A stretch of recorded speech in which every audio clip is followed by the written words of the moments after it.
Et donc, comme à tous les lundis à cette heure-ci, je rejoins Jean-Michel Lacroix pour la chronique UXco. Salut Jean-Michel.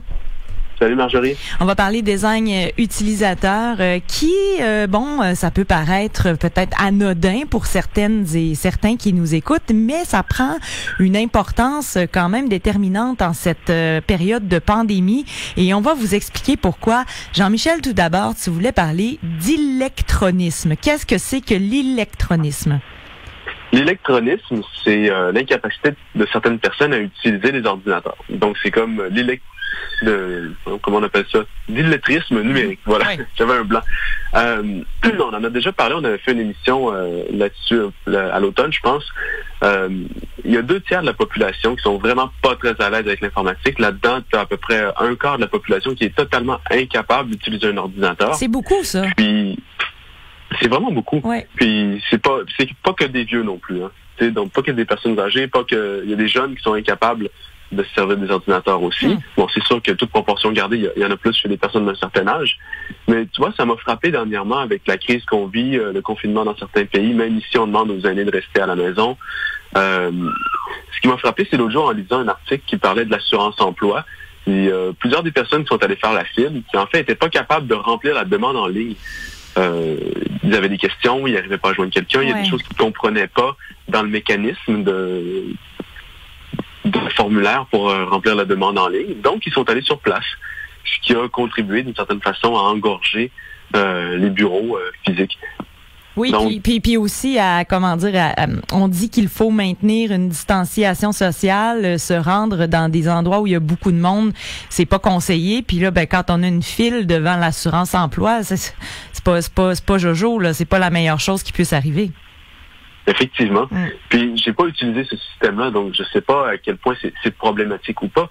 Mais tu sais, en situation de stress, c'est encore plus difficile de faire des actions, de remplir un formulaire, de comprendre des instructions quand on est stressé, quand on est inquiet, ce qui est le cas aujourd'hui de pas mal de gens, surtout quand on parle d'assurance emploi. Ah ben oui, c'est effectivement très stressant ce qui se passe au niveau financier pour certaines personnes. Puis là, si on arrive devant notre ordi, qu'on essaie de remplir le formulaire puis que ça marche pas comme on veut, il y a de quoi être en colère ou être davantage stressé. Donc ça, c'est des conséquences que l'on voit arriver quand on prend pas le temps justement de s'interroger sur le design utilisateur. Ça, c'est le bon terme. Là. Je commence à comprendre ce que c'est le design utilisateur.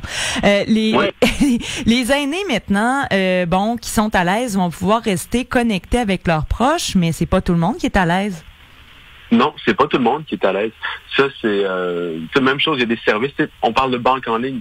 Aujourd'hui, moi, j'ai pas besoin d'aller dans une banque. J'ai pas besoin de me rendre au guichet pour savoir j'ai combien sur mon compte. Je peux tout faire en ligne. Je peux transférer de l'argent. On peut faire des paiements Interac. On peut faire des rendez-vous de consultation avec des gens, faire les paiements par Interac. Tu sais, il y a beaucoup de possibilités qui s'offrent à nous. Mais il faut être à l'aise avec ce système-là, ce qui n'est pas le cas de tout le monde. Donc, cette proportion-là doit frapper un peu plus les aînés. Mais aussi, je pense, le truc le plus important aujourd'hui pour les aînés qui sont isolés, c'est de pouvoir rester connectés avec leurs proches. Tu sais, dans les derniers temps, dans les dernières semaines, on a vu qu'il y avait beaucoup de médias qui reprochaient aux gens d'un certain âge de sortir, d'aller dehors. Ils veulent pas rester confinés, ils restent confinés à vie. Tu sais, quand ça fait 10 ans que tu es en maison de retraite, tu vas toujours entre les quatre mêmes murs. Je comprends qu'il y a une forte envie de sortir, d'aller dehors. Mais en ces temps de crise-là, de confinement, je pense que d'être connecté, par exemple, avec je prends l'exemple de la grand-mère de mon associé. Elle a un iPad depuis récemment. Puis, tout le monde l'appelle. Tout le monde l'appelle à tous les jours avec FaceTime, ses fils, ses petits-enfants, puis elle voit même ses arrière-petits-enfants sur FaceTime plusieurs fois par semaine, ce qui fait en sorte qu'elle est confinée, elle est en France, elle est confinée dans sa maison, elle habite loin même de chez sa famille, mais tous les jours, elle voit des membres de la famille, elle peut parler une demi-heure, une heure et demie avec des visages. Donc, c'est pas juste du téléphone, il y a un sentiment de briser l'isolement. Ça lui fait du bien, elle se sent moins seule. Je trouve que aujourd'hui, c'est vraiment un bel outil de proximité. Puis même pour notre génération, on le voit, les gens sont tournés beaucoup vers les réseaux sociaux. L'entraide, la collaboration, il y a plein de choses qui sont parties, de gens qui ont pris part à des mouvements. Tu vois que la technologie, des 5 à 7 virtuels, les gens se servent beaucoup de la technologie pour rester proches, même si physiquement, ils sont plus loin. Ouais, puis on peut se dire qu'une chance qu'on a ça, Internet, ces jours-ci, parce que ce serait vraiment, j'ai l'impression, encore plus dramatique. J'aime ça, on entend c'est une fille, hein? C'est ta fille derrière qu'on entend? Oui. Ben, c'est ma fille qui joue dans ça. On va entendre ça de plus en plus là, chez les chroniqueurs, chroniqueuses, parce que les enfants restent à la maison avec leurs parents, mais je trouve ça le fun. Ça met de la vie dans sur nos ondes, à notre antenne. Jean-Michel, maintenant, on va parler de la difficulté que tu as eu à passer 2 commandes en ligne dernièrement, notamment là chez Saint-Hubert et Walmart. Oui. On les nomme. On les nomme. On les nomme. Écoute, on nomme les bons coups, on nomme les mauvais coups. C'est pas pour nuire à personne. Tu sais, c'est des constats de choses à améliorer. Saint-Hubert, ils ont un nouveau site, je pense, depuis février. Ça a radicalement changé. Avant, le site était simple, il était facile à comprendre, c'était facile à commander. Il avait mis beaucoup d'efforts pour connaître comment ça fonctionnait à l'époque, quand c'était encore de propriété québécoise. On connaissait des gens qui avaient travaillé là-dessus, puis il avait mis vraiment énormément d'efforts là-dessus sur la simplicité.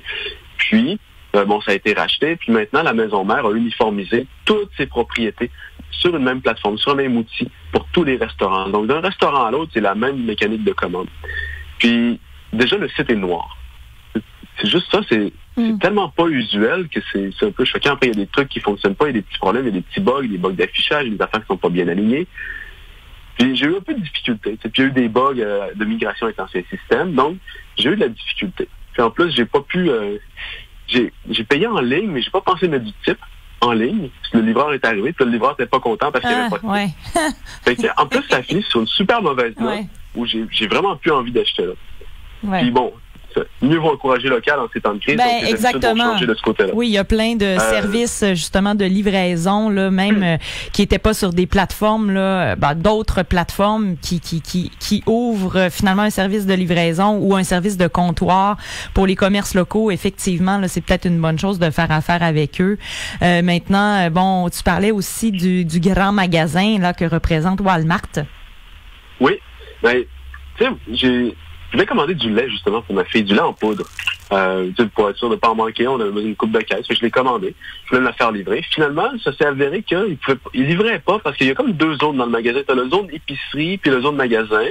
Et là, apparemment, il livrait pas. Fait que là, je pouvais faire une cueillette, mais j'étais pas trop sûr. Puis finalement, la cueillette, il fallait choisir des dates. Puis finalement, non. Puis c'était super compliqué. Ça m'a pris vraiment longtemps. Je me suis vraiment cassé la tête. Puis j'ai sacré pas mal à réussir à passer une commande. Alors, tu sais, ça devrait être tout simple. C'est un géant.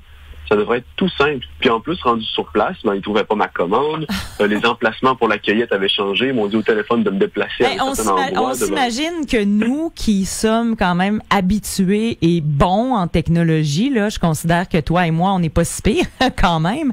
On s'imagine quelqu'un qui a déjà de la difficulté, ça n'a pas de bon sens. Ça devient presque un service essentiel, là, justement, les commandes en ligne, l'épicerie, tout ça. Oui, c'est un service essentiel. Puis, tu sais, pourquoi je te parle de ça, de ces problèmes-là que je rencontre, c'est que, comme tu dis, je me considère probablement dans le 0,1% des gens compétents en informatique. Puis, moi, j'ai de la difficulté des fois avec certains systèmes. Je dois me reprendre à plusieurs reprises, je dois revenir en arrière, je dois lire les petits caractères. Ça n'a pas de sens. C'est inhumain. Ouais. C'est ça pour dire que... Déjà qu'on est stressé, hein? c'est pour... Ça en ajoute. Puis tu sais, les gens qui ont moins de compétences, ils vont avoir plus de difficultés, puis c'est pas le moment de mettre des barrières aux gens qui peuvent commander en ligne. Effectivement. Jean-Michel Lacroix, merci beaucoup, puis je te souhaite une belle journée en famille. Oui, on va bien s'amuser à essayer de travailler à travers tout ça. Merci, bye bye. Merci, salut.